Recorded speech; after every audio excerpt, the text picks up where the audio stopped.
So last week I made a video regarding Starfield and my first impressions of it, and it has mixed feedback on it. Some people in agreement with me, others in heavy disagreement with me. It would seem that I've upset a lot of the Bethesda fanbase. Now I have 60 hours in the game, and I'm here to answer the question, was I wrong? No, not in the slightest. The game has some good aspects, and quite a few disappointing aspects. But let's start with the positives. Bethesda usually does a decent job of world building. They did a good job with the gun design. They're very nice to shoot. It feels good to shoot. It's exciting to get a new kind of gun. And the aesthetics. They did a good job hitting that NASA punk aesthetic. As for Bethesda games go, this is probably the best they've done with combat. They had some help from id Software, but they kind of need the help. The lockpicking's good.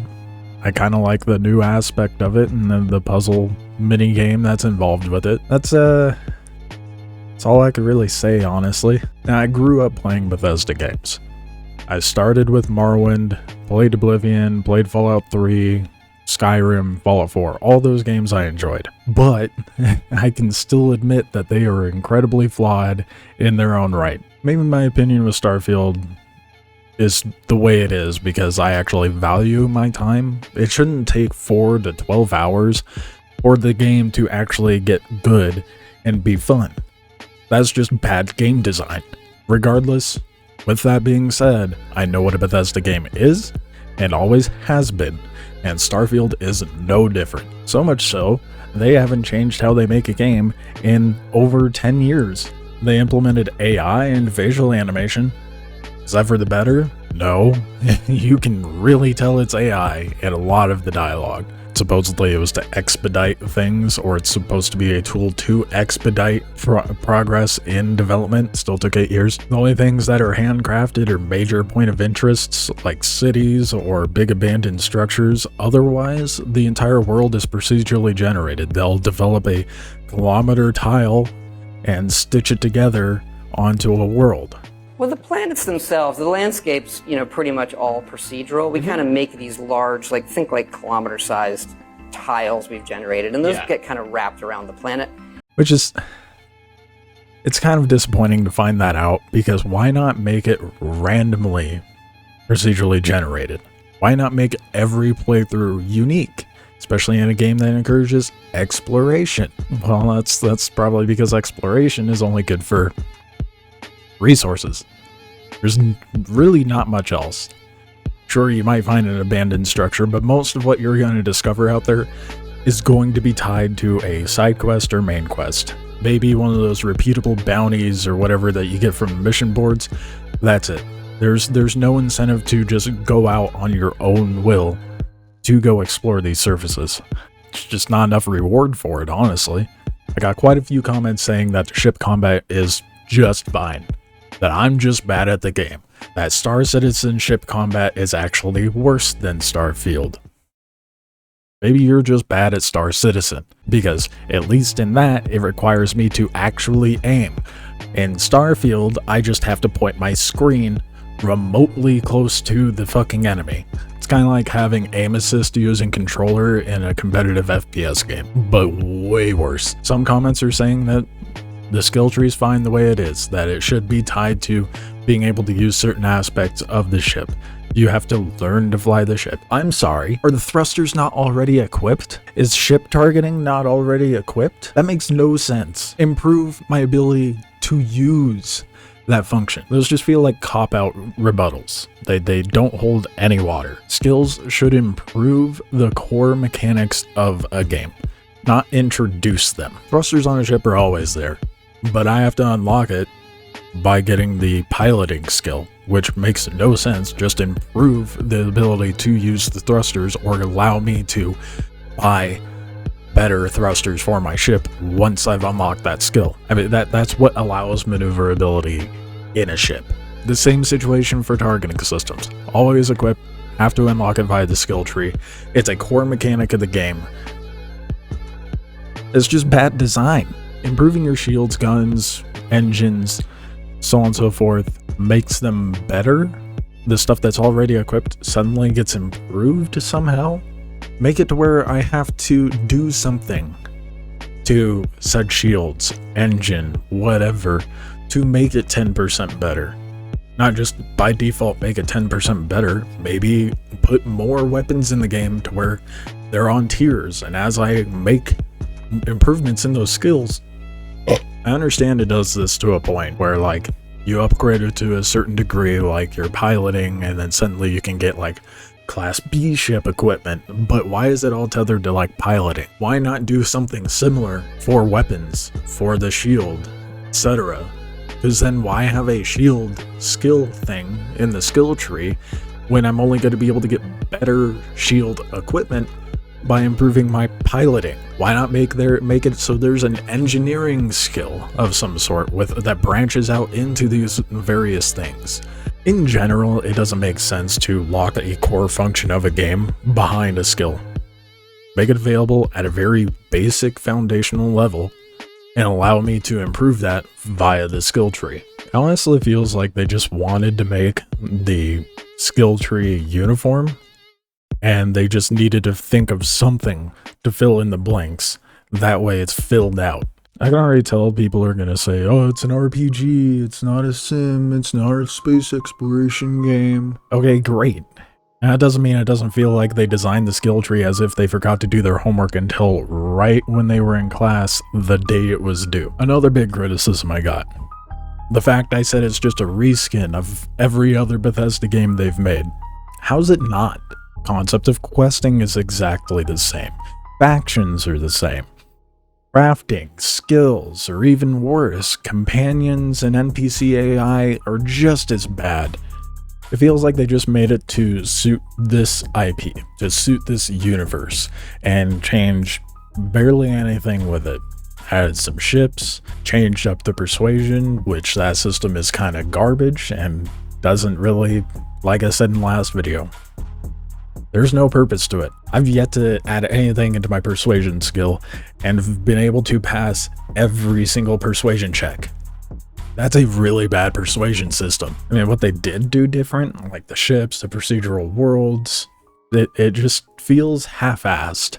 They took shortcuts in development, using AI to do the facial animation, procedural worlds, which isn't a bad thing, but with what they've produced, why did it take them 8 years and there's barely anything new added? Not saying there's nothing new, but barely anything new. They're just using their old engine and developing an unoptimized mess. We do lock it at 30 because we want that fidelity, we want all that stuff. We don't want to sacrifice any of it. Fortunately, in this one, we've got it running great. It's often running way above that. Sometimes it's 60. But on the consoles, we do lock it because we prefer the consistency. In this day and age of gaming, you shouldn't be developing and optimizing a game to be capped at 30 FPS. That makes no sense, especially with how decent the newest gen consoles are. So, console gamers are stuck at a 30 FPS gameplay, which is playable, but not ideal in my opinion. And PC gamers have to have an SSD, which the people who are like, oh, it doesn't even function on a hard drive. Okay. I feel like most games nowadays state in their requirements that you have to have an SSD. I could be wrong on that, but most of the games I play require it. I feel like hard drives are just good for storage at this point, you know? Either way, even if we have a good PC, we're experiencing frame rate drops and game crashes. I have a Ryzen 9 5950X or something along those lines. It's a good CPU. A 4080 and 48 gigs of RAM. Don't ask about the weird number. I just scrapped together what I could to throw into my PC. I still get frame rate drips. Yo, your frame rate's dripped, bro. I still get frame rate dips and crashes. I've had the game crash like a handful of times, so it's not a crazy amount, but it still crashes at the weirdest points on top of that. But Todd, however, will tell you that it is optimized and you just need a better PC. Why did you not optimize this game for PC? We did. It's running great. You may need to upgrade your PC for this game, but it's got a lot of great stuff going on in it, and the fans are responding awesome. I don't know. I just kind of get mild Blizzard vibes from that clip. Todd's just good at marketing. Not saying that they marketed the game for what it actually is. They just know what Bethesda fans want to hear. Big open world with lots to do in it. It's like 5 or 6 games in one. I mean, you could say in some respects, this is like 5 or 6 games in one, right? It's the spaceship game, it's a on-the-ground game, it's just a dialogue game, it's an outpost game, it's a crafting game. It does all of these things. Really, Todd? Really? Is it though? Outpost is just like a game on itself. Hardly. Oh, Surveying Planets is just like a game on its own. Hardly. A faction. Doing a faction storyline is a game on its own. Doing the main quest is like a game on its own. These are features in a game, Todd. Not standalone games. And even at that, if they were to be standalone games, it wouldn't hold any water. It would be probably one of the worst experiences as a game. They are not fleshed out enough. They're mediocre at best. Like I said, Todd knows how to market. He knows the buzzwords that will push out their mediocre games to the audience that they sell to. Huge open worlds, fully dynamic, hyper detail where anything can happen. And it works, unfortunately. It works really well. And perhaps the nostalgia for older Bethesda IPs is what keeps them alive. It's definitely not their innovation. Bethesda is very comfy in their box, and at the very best, giving them benefit of the doubt, they might ride the line of that boundary of their box, but they never step out of it. I'm gonna call it here. Elder Scrolls 6 is going to be just like Skyrim in a new region. There's going to be no innovation to how an Elder Scrolls game is. Todd will always point out the fact that Skyrim has been having millions of people playing it for the last 12 years. They have no intention of doing anything different. I expect Elder Scrolls 6 to be no different. Maybe one improvement, if that. For some, that'll be exactly what they're looking for. For me, I'd like to see the company do better every time they put something out. I would like them to actually innovate, to not just rely on the fact that it's like, oh, it's a Bethesda game. What'd you expect? I don't know. They've been making games for 25 plus years. Some sort of improvement to keep up with the market would be beneficial. They shouldn't be able to get by and away with the fact that it's a Bethesda game, so what'd you expect? It's gotta be a buggy mess. It's not gonna be that great. Why is that okay? That's exactly it. I expect very little because they have shown they'll do very little to improve in general. Bethesda and their fans are like those guys that never move out of their hometown. Dude, it's not a pyramid scheme. It's called multi-level marketing. Dude, the nostalgia is just flooding back.